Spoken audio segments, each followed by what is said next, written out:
equal implication of all of this. And we have joined us in the studio a vibrant and yes, experienced medical doctor, Dr. Douglas Okor. You're welcome to our studios. Thank you very much, Suleiman, for having me. Thank you very much, Diamas. Okay, now I know, collapsed buildings definitely have medical implication. But when you say abandoned homes, sometimes I wonder what could the medical implication be like? Talk to us quickly about that. So basically, abandoned buildings, you look at a building where, maybe for example, some of the materials are things like asbestos. Okay. You look at the key issues of you can have water that is stagnant, and you can have sharp objects or things that can perforate or injure people around the area. You have, because the place can be damp, you have mold, which is a kind of fungus, a kind of microorganism that can cause different kind of health problems. Of course, that kind of place will house different things like flies, rodents, and stuff. And these actually are vectors that actually transmit infections from one person to the other, and even from sometimes from animal to a patient. Lassa fever rings a bell. Also, key things like you can even relate abandoned buildings to collapsed buildings as well, because one of the key things that will cause a collapsed building is lack of maintenance of a building. So abandoned buildings, lack of maintenance, you can have that. So you can look at things, diseases like dysentery, diseases, there are other kind of diarrheal diseases, things like typhoid fever, malaria. Remember the bug or the microorganism that causes malaria is the mosquito actually gets it, and the mosquito actually thrives in stagnant water and all that. So yeah, there are some medical implications of abandoned buildings, definitely. And we should, in our best health interest, guard against that. Absolutely. Now, you've already dovetailed into collapsed buildings, so let's go there very quickly. When a building collapses, most cases, even when we know that lives have not been lost, sometimes we've heard of cases where people place calls to their relatives and friends, but sometimes the people around them are not medical professionals. But are there things that we can do to give hope, to give succor, before we latch on to those who are trained to give them the care that they deserve? Perchance they live? I think the first thing with collapsed buildings, I'm sure everybody knows about it, almost the last 1 week, the place in Jabi that collapsed, like I was in the news. The first thing is about being safe. Because a building collapses, you don't know what's happening next. Maybe part of it has collapsed, what's happening to the other one. So anybody who's on train and stuff, rushing in there, not a good idea. Okay, so the first thing is about everybody around that place being safe. Okay. And the next thing is about communication. Somebody calling the relevant agencies. I don't know if anybody from NEMA, the Nigerian Emergency Management Agency, has been here to talk about this today. But that's the key thing. Okay, so the first thing is about being safe and about communicating that immediately to the relevant agencies. Definitely, anybody around the place should move very far away from the place, and that relates to the safety as well. Okay. That's super fantastic. Well, and trust me, in Nigeria these days, what we do is start taking, selfie and video to post on our social media platforms. Really sad. I don't know how that helps, but... Okay, so now when a building collapses and then you see a victim, who has suffered from this collapse, what should be the first thing, the first care it should receive? I think let's look at this holistically, and that's why I sort of, if you'll see, I've strategically drawn NEMA into this. Yeah. Because actually, we're going to have NEMA most likely tomorrow to look into this. Fantastic, that'll be really great. Because the key thing here is about, first of all, like I said, being safe around the area. I am talking to Nigerians now. A building collapses around where you are, please move away.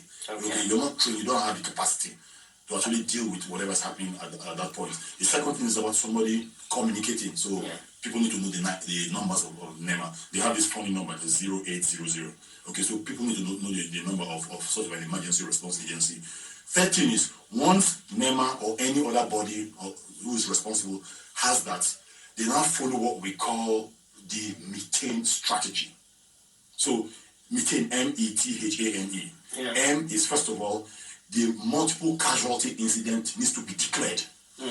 Okay, and from that declaration, you now have to look at the 3 C's. You look at the command and control, you look at the coordination, and you look at communication. Absolutely important. In other words, there are different agencies, different human beings, different organizations that should be immediately locked down to actually come in and move in and start doing stuff. Okay, so that's the M in the meeting. E is about knowing the exact location. Where has this thing happened? Okay. T is about knowing what's the type of incidents, getting a general idea. H is about hazard appraisal. What's happened? The hazard appraisal leads to the safety. Everybody move away. Let's know what's really happening. Hazard appraisal, and then cordoning the area and preventing people you're circling the area out and cordoning people so that people don't come there. Yeah. Then so that's H. A is about access and egress. Okay. So how do you access the place where this building has collapsed, and how you go to move out of the place as well. Okay. M is for number of casualties. What's the number of people, and how severe is their injury and all that. But doctor, this information certainly will help the professionals more to ease their job. But in some cases where before the professionals, arrive at the scene of the accident, if you like, Nigerians sometimes we want to help. And in some cases, you see a victim, somebody is struggling, somebody is dying, and then you want to help.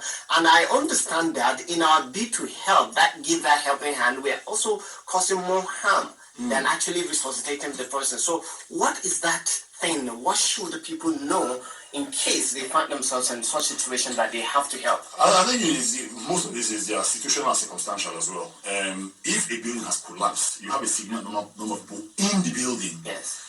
Anybody around trying to go into the building that's collapsed to try and help and stuff, it's not advisable at all. Like I said, it's all about hazard appraisal and about safety. That's very important. So unless you have a situation where maybe someone has been thrown away very far away from the building, and you think it's safe around that area, then you can start looking at the issues of, okay, does anybody around know how to do CPR or call the basic life support?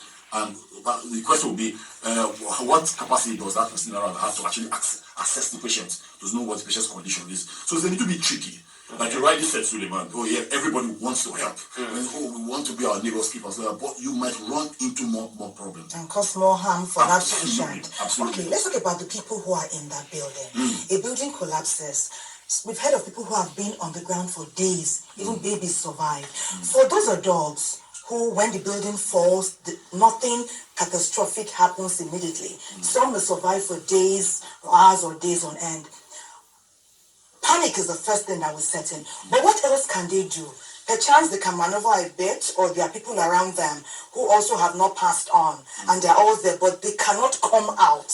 While they await help, what ought to be their comportment? What ought they to do for themselves? It could be days. I can just maybe we can just picture it ourselves and just picture us being in that situation and being trapped somewhere. It's really scary. Really scary. If you ask me, what can they do? Probably not much.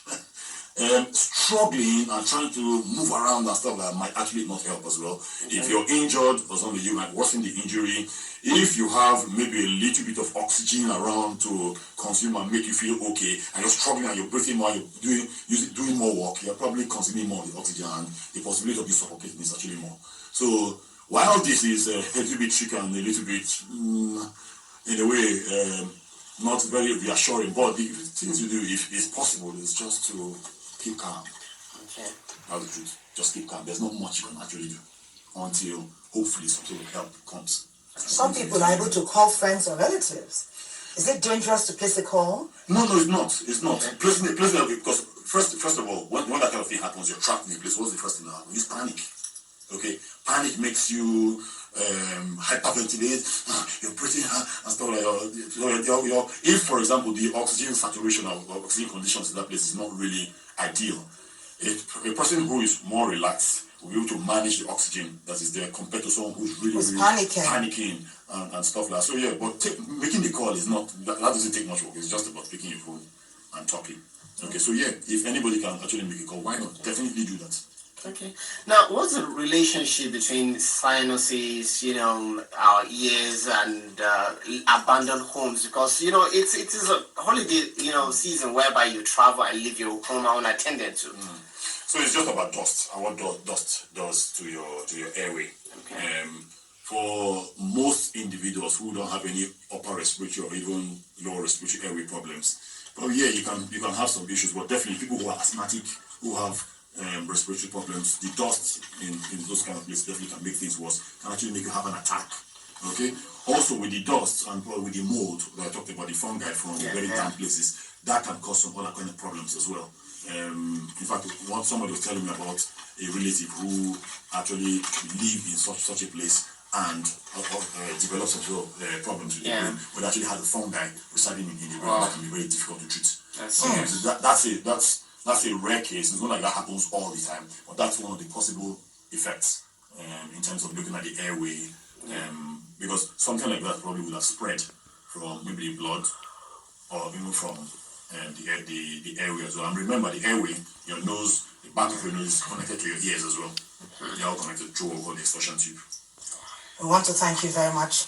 You said earlier I shouldn't call you doctor, so let me say Douglas. Thank you. It's been a very enlightening chat, talking about buildings, how we manage ourselves, where to run to for help, how you comport yourself, even the victim and the person who is bringing help. Thank you so much. And of course, we need to dial NEMA. Yes, they can profess solutions and they give hope and succor where hitherto there was little or none. Thank you for coming on Weekend Day today. We're moving quickly, and now it's